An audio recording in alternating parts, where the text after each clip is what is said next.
speak to the emotion of today? And I know it's not technically your last game in this building, but with the ceremony and everything, and then to come out and after the disappointment of Wednesday to fight through what turned out to be a really tough win. Just can you talk about the emotional aspect of all this day? Yeah, obviously a lot of emotion, ton of love for this place, a ton of love for this program, a ton of love for the people in the building supporting us. You know, today's been bittersweet all the way around. I love my time here so much. I wouldn't trade it for the world. But, I've got guys like Garrett, Tyrese, A-Will, Piggies, that I can't wait to see them grow once I'm out of here, and the men that they're going to become. And, obviously Wednesday was a disappointment. A lot of the same emotions last time playing in my hometown, dad's alma mater. I didn't do a good job leading us on Wednesday. So just took some of the lessons that we talked about in film, some of the things that we saw in film that Coach Ritchie pointed out to me, and tried to apply them today to be a little bit better. And at the end of the day, just keep the game about the game. That's all that matters. Us having one more point than ETSU when the horn goes off. Garrett, I thought tonight was a very good passing performance from the big men. When the ball reached the low post in particular,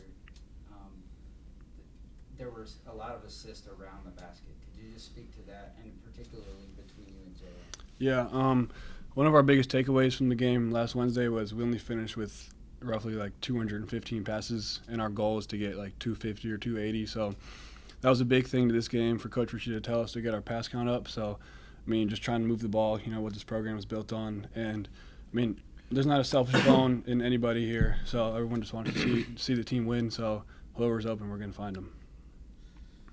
It strikes me that this was a game where it's hard to follow. I thought y'all were very smooth offensively. But East Tennessee gave you a lot of defensive problems. In some ways, they looked sort of like y'all up against you. So what made that tough? They had a lot of backdoor passes, got inside, hit well from outside. What was the key? What did they do that gave you the problem it did? They started running a lot of our stuff, not our in particularly, but they started running a lot of the same stuff we're running. And they've got really good pieces. They're really, really talented. And Coach Oliver is a good coach, and, we have a ton of respect for those guys. So their record is not indicative of how good of a team they are. On any given night, King can get hot. He literally gone for 40 this year. We saw the problems that Hien presented for us. Seymour is starting to hit threes. You got Tipler out there. They've got pieces around them. They're a good team.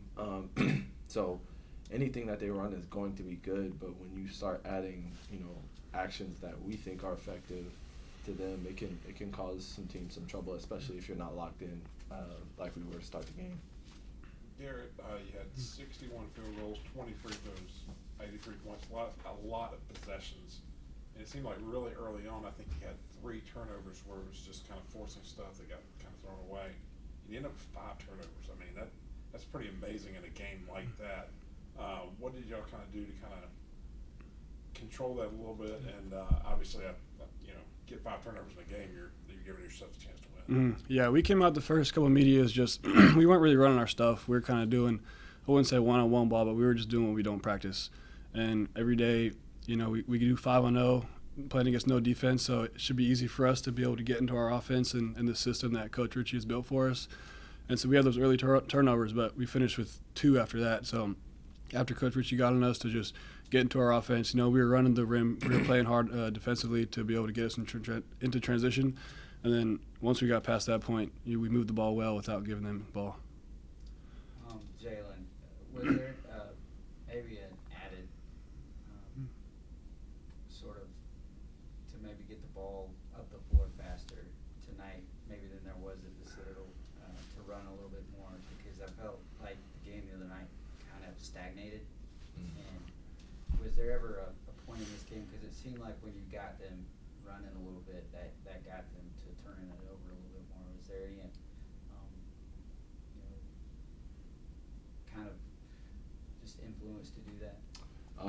Well, I mean, Garrett was talking about some of our goals and metrics earlier. So we want to have 65 possessions, 65 possessions every game, 250 passes, 20 assists, and at the Citadel, I don't think we had any of those goals. Mm-hmm. And certain teams make it easier because they'll play up tempo with us, and certain teams won't. So it's our job to go and force the other team to play at our tempo. So what does that mean? Does that mean picking up full a little bit? Does that mean pressuring a little bit more? Does that, what I mean? So, it was definitely an adjustment because, when we look at our goal board in our locker room, there's a lot of red from Wednesday, which, we want our numbers to be green. There's a lot of red on that board from Wednesday. So, tonight I would assume there'll probably be a lot of green on the offensive end and probably a lot of red from our defensive goals. Team, I think it's the third time in 4 games that the team has had 5 players in double figures. And I suppose it sort of strikes me as being sort of the full realization of all the offensive firepower. I mean, this has gone from a season in which you and Mike had a lot of points earlier. But I mean, now it seems like that's the rule rather than the exception, that a lot of guys are scoring right now. Yeah, me and Mike had a lot of hype around our names because we came back as 5th years, but that doesn't take anything away from who Garrett is as a player. That doesn't take anything away from Marcus as a player.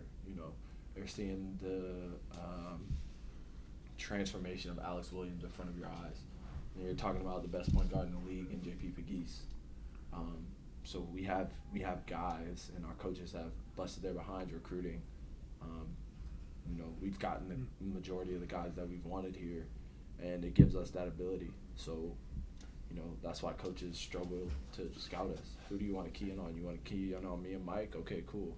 You want to let me and Mike score? Okay, cool. We can play however you want to play it, because we've got guys who, if coaches want to post double me, then we've got another good passer, good finisher, and a guy who's shooting the ball really, really well right beside me as our other post.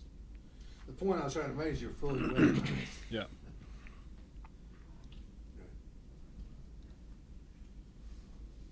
Love you, Rhett.